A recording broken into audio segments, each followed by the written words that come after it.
Yeah, you remember, based on a Stephen King novel. A very silly Stephen King novel.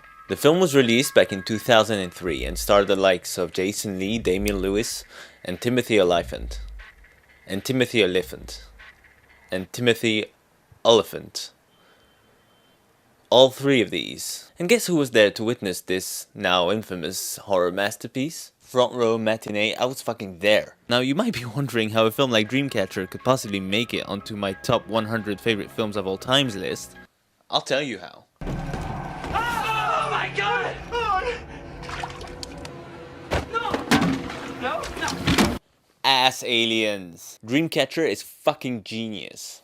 Okay, so the film starts off like pretty much any other Stephen King film with a group of friends who, it becomes apparent, all share a common psychic bond. One of them gets knocked out by a moving car one day, but somehow he survives, and we skip to about a year later when the friends all travel to an out-of-the-way cabin where they've been meeting pretty much every year since forever. Well, same shit, different day. So yeah, so far so King. A Stand By Me style childhood flashback reveals that the friends helped out a bullied, mentally challenged kid ages ago. And it was this encounter which started their psychic bond and gave them these various abilities. It's a really good first hour. A little weird, but genuinely really good. And then this happens. You just dropped a clinker, I heard it!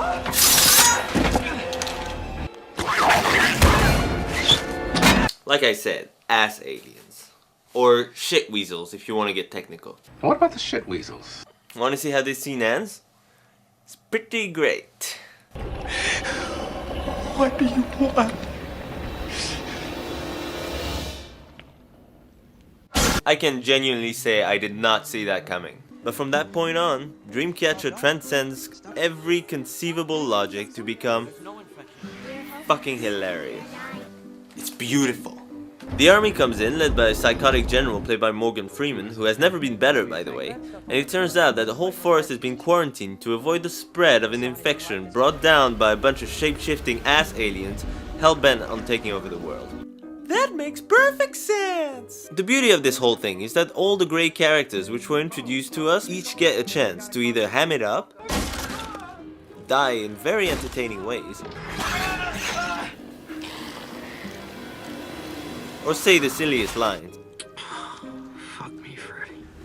Jonesy's body is taken over by an alien only known as Mr. Grey, and this somehow gives Jonesy a British accent and a goofy cartoon grin.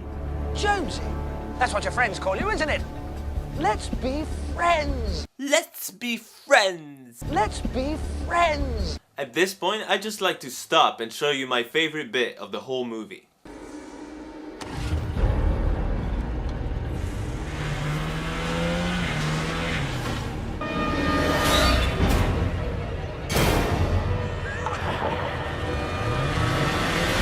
Isn't it glorious?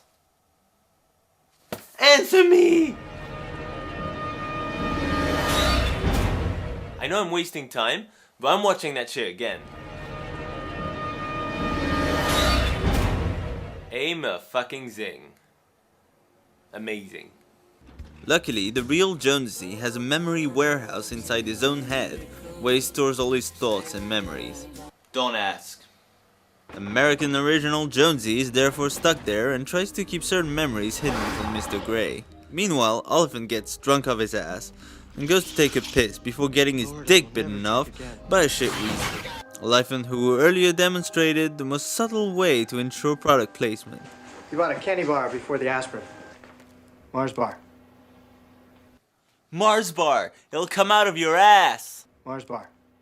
Thomas Jane, who plays Henry, officially the film's hero now, sorts out some ass alien eggs and goes on Jonesy's trail with Morgan Freeman's rebelling henchmen. On the way, he comes to two very important realizations. Mr. Gay is Mr. Gray. True.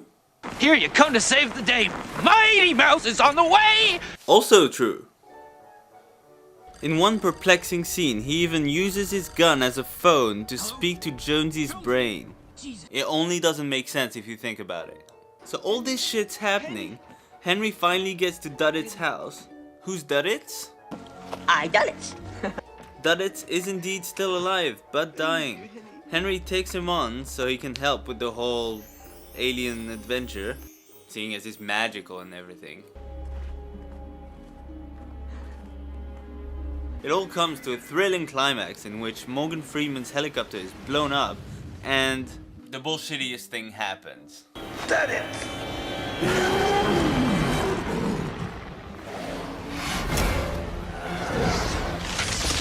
Yes, Duddits was in fact a giant piece of CGI stool, and his destiny was to battle/make love to Mr. Grey before exploding into a Dreamcatcher.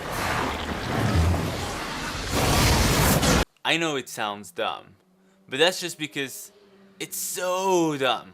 I just love it. As a whole, barring some tragic CGI, the film looks beautiful. It's got some great characters, lots of good ideas. Shame the plot makes Langoliers look like Jerry. Such a fucking nonsensical mess.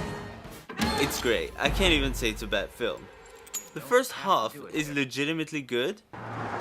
It's a well-made, stylish movie. Shame it's based on the silliest thing ever written. Not a shame for me though. I love that shit. On the whole, I give it 3 shit weasels. It's good, it's bad, either. It's very funny and real entertaining. Almost as entertaining as this Kinder Bueno. Kinder Bueno. Kinder Bueno. Bueno.